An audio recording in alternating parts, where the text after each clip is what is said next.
नमस्कार, मैं संत समीर। डर के इस माहौल में पहले दिल को सुकून देने वाली कुछ खबरें, इसके बाद असली मुद्दे की बात करते हैं। खबर यह है कि इजराइल ने कोरोना वायरस से लड़ने का हथियार बना लिया है। मतलब यह है कि वैक्सीन बहुत जल्द आने वाली है। पेटेंट की तैयारियां जारी हैं, लेकिन इजराइल ने ये नहीं बताया है कि इंसानों पर इसका परीक्षण किया गया है या नहीं। इसी के साथ ऑस्ट्रेलिया पूरी कोशिश में है। वहाँ भी उम्मीद जताई जा रही है कि बहुत जल्दी वो कामयाबी के नज़दीक होगा। अमेरिका में वैक्सीन की तैयारी चल ही रही है। चीन भी बहुत ज़ोर शोर से लगा हुआ है। इस तरह से पूरी दुनिया में करीब 150 प्रयोगशालाओं में वैक्सीन बनाने की तैयारियां चल रही हैं। 6 जगह ऐसी स्थिति बन गई है जहां ट्रायल का काम किया जा रहा है। 3 जगहों पर इंसानों पर जांच की जा रही है। और इन सब के साथ हमारा हिंदुस्तान भी पीछे नहीं है। हिंदुस्तान में 6 कंपनियां वैक्सीन बनाने में लगी हुई हैं। 3 कंपनियों को अभी हाल में ही इजाज़त दी गई है ट्रायल करने की। कैडिला हेल्थ केयर है, भारत बायोटेक है और सीरम इंस्टीट्यूट ऑफ इंडिया है। सीरम इंस्टीट्यूट इंडिया की जब मैं बात कर रहा हूं तो यह भी समझ लीजिए कि यह एक ख़ास कंपनी है। इसी की वजह से एक तरह से भारत वैक्सीन का हब जैसा बन गया है। दुनिया में यह सबसे बड़ी कंपनी है वैक्सीन बनाने की डोज और बिक्री के मामले में। करीब 1.5 अरब डोज हर साल ये कंपनी बनाती है। तो भारत एक तरह से बहुत आगे है वैक्सीन बनाने में। इसका काम भी बहुत तेज़ी से चल रहा है और शायद जल्दी ही कोई खबर आ जाए कि भारत की किसी लेबोरेटरी से कोई वैक्सीन निकल कर सामने आ गया है। लेकिन इन सब खबरों के बीच में university of Vermont medical centre के वैक्सीन रिसर्चर हैं टिम लेहे। उनकी एक चेतावनी है। उनकी चेतावनी ये है कि कोरोना वायरस से लड़ने की जितनी वैक्सीन हैं वे सब इम्यून रिस्पांस ऐसा दिखा सकती हैं जो खतरे का भी संकेत हो सकते हैं। मतलब ये वैक्सीन एक तरफ फ़ायदा कर सकती हैं तो दूसरी तरफ कई तरह के नुकसान भी कर सकती हैं। यही सबसे बड़ी बात है जिस पर हमको ध्यान देने की ज़रूरत है। हम अक्सर खुश हो जाते हैं कि वैक्सीन आ गई तो हमारी सेहत बच गई। कितनी वैक्सीन हम बनाएंगे? इतनी खतरनाक बीमारियां हैं निरंतर जो लगातार आती रही हैं, उनकी वैक्सीन बनाने की कोशिशें चलती रही हैं। कुछ में हम सफल हो पाए हैं, कुछ में नहीं सफल हो पाए हैं। लेकिन फिर भी इतनी वैक्सीन हो गई हैं कि एक बच्चे को आप याद कीजिए कितनी वैक्सीन लगती है। और 100-150 ऐसी बीमारियां हैं जिनमें वैक्सीनेशन की ज़रूरत महसूस की जा रही है। अगर 100-150 वैक्सीन शरीर में लगने लगें तो सोचिए कि क्या होगा। हमको लग सकता है कि हमारी ज़िंदगी ज़्यादा सुरक्षित हो जाएगी, लेकिन प्रकृति का जो तरीका है वो बहुत आसानी से समझा जा सकता है कि हम सुरक्षित नहीं, उल्टे और बड़े खतरे में फंस सकते हैं।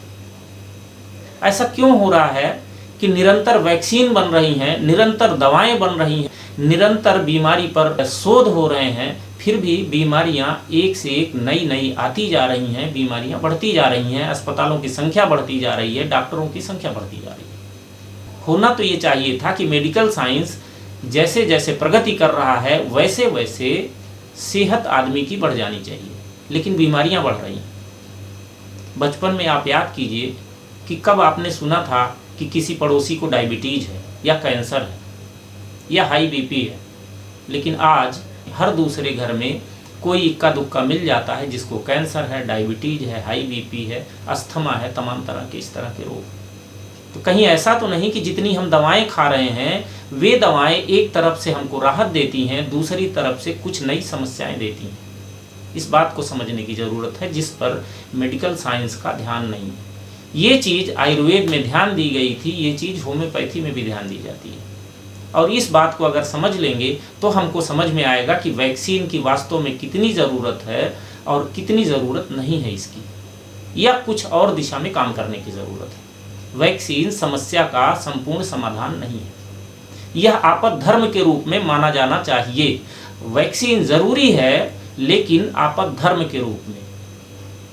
जब हमारे पास कोई रास्ता नहीं है तो वैक्सीन से हम बच सकते हैं, लेकिन सोचने की ज़रूरत है कि वैक्सीन से बच तो जाएं लेकिन इसके बाद सेहत के लिए काम करना शुरू कर दें। हम अभी तक बीमारी के लिए काम कर रहे हैं। बीमारी पर हमारा फोकस है, दवाओं पर हमारा फोकस है, इसलिए बीमारियां बढ़ रही हैं और दवाएं बढ़ रही हैं। सेहत पर अगर फोकस होता मेडिकल साइंस का तो देश की, दुनिया की सेहत बढ़ रही होती। इस बात को समझने की ज़रूरत है। यह प्रकृति का विज्ञान है, इसके लिए बहुत ज़्यादा लेबोरेटरी में शोध करने की ज़रूरत नहीं है। यह बहुत सहज ढंग से समझ में आता है, यह हर जीव को समझ में आता है। जंगल की ज़िंदगी में किसी जानवर को, किसी पशु पक्षी को अस्पताल की ज़रूरत नहीं पड़ती है, हमें ही लगातार पड़ती है। हम ही लगातार दवाएं खा रहे हैं और नई नई बीमारियों के शिकार हो रहे हैं। तो इस नाते समझने की बात है कि ये वैक्सीन असली रास्ता नहीं है। वैक्सीन ज़रूरत पड़े तो बना लें, लेकिन समझ लें कि ये वैक्सीन बनाकर हम कोई इससे बड़ा खतरा लाने वाले हैं। हमने जितनी वैक्सीन बनाई हैं उसके बाद उससे बड़ा वायरस आया है। हम खूब वैक्सीन बना लेंगे, अगले 4-6 साल बाद इससे ख़तरनाक वायरस आएगा, फिर उस पर जूझेंगे। आप सोचिए, कोरोना अभी तो ये डर है, ये ख़तरा बहुत बड़ा नहीं है, ये डर ज़्यादा बड़ा है। लेकिन सचमुच अगर ख़तरा कोई बड़ा आ जाए तो अमेरिका जैसे महाबली इस छोटे से डर में पस्त हो गया। बड़े डर के सामने ऐसे लोग क्या कर पाएंगे? जब हम बड़े बड़े दावे करते हैं कि हमने प्रकृति को जीत लिया है, हमने विज्ञान के सहारे पूरी दुनिया को फतह कर लिया है, सूरज चाँद सितारों की दूरियां नाप ली हैं, अब हमारा कोई कुछ नहीं कर सकता, आदमी सबसे बड़ा है, ऐसे में एक छोटा सा वायरस, अदना सा वायरस जो आंखों से दिखाई नहीं देता, वो आ जाता है और पूरी दुनिया लॉकडाउन में पहुंच जाती है। सारा कुछ धराशायी हो जाता है। और ये तब है जबकि कोरोना बहुत छोटा खतरा है। ये हम जान रहे हैं ज़्यादा बड़ा खतरा नहीं है, बहुत कम लोग इसमें मरते हैं, दवा नहीं है, फिर भी लोग जीवित बच के बाहर निकल रहे हैं। लेकिन ये संकेत है कि किसी दिन बहुत बड़ा खतरा आ सकता है और तब हमारे सामने कोई रास्ता नहीं होगा।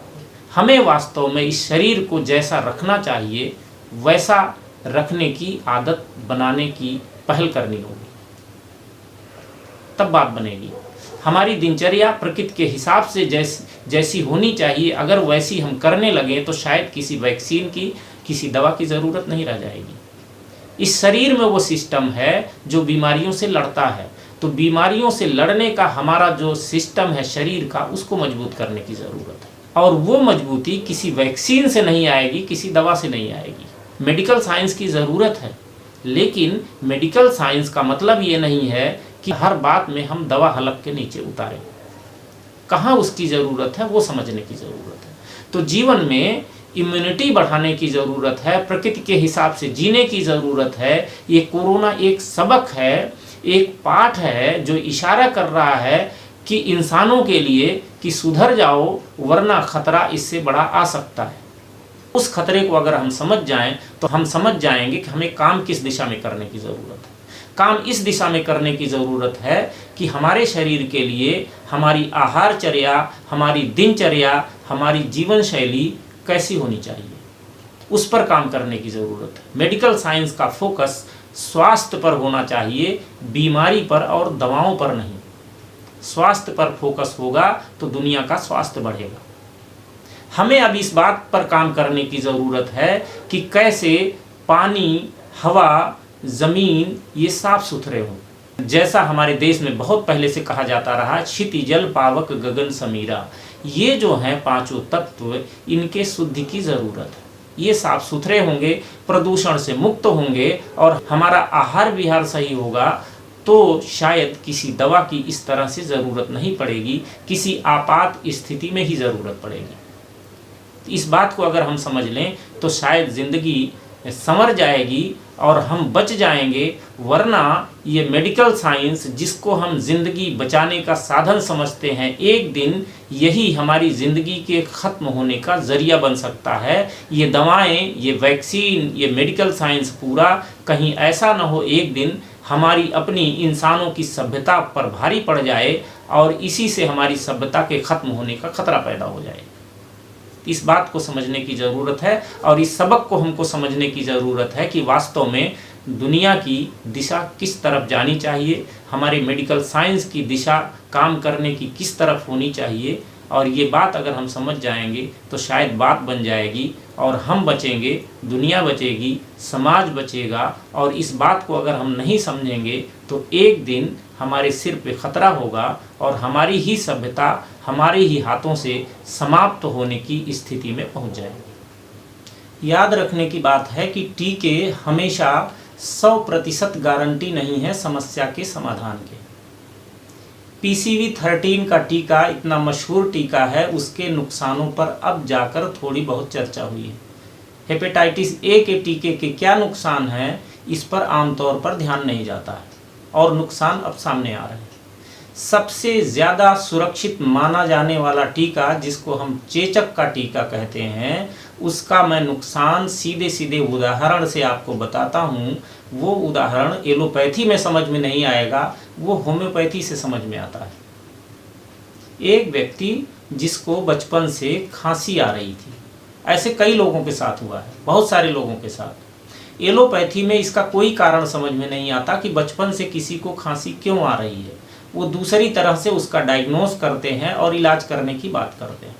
लेकिन एक होम्योपैथ जब उसकी तह में जाता है तो उसको पता चलता है कि बचपन में जो चेचक का टीका लगा था, उसके बाद से ये खांसी की प्रवृत्ति बनी है उस व्यक्ति में। और तब जब थूजा एक खुराक दी गई तो वो व्यक्ति हमेशा के लिए ठीक हो गया, खांसी उसकी हमेशा के लिए चली गई। तो आप समझिए जरा सा, टीकों की वजह से कोई परेशानी होती है तो होम्योपैथी में ऐसी दवाएं हैं जो उन लक्षणों के आधार पर बीमारी को ठीक कर देती हैं।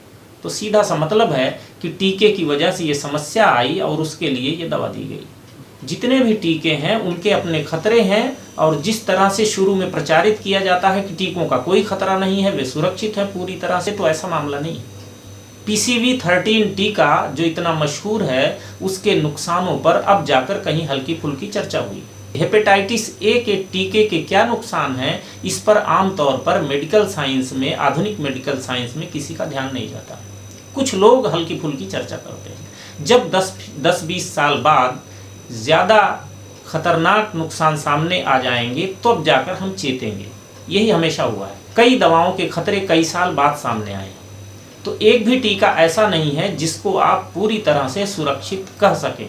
मेरा ये मानना है कि अगर एलोपैथी और होम्योपैथी दोनों मिलकर काम करें तो वैक्सीन पर बहुत बेहतर काम हो सकता है।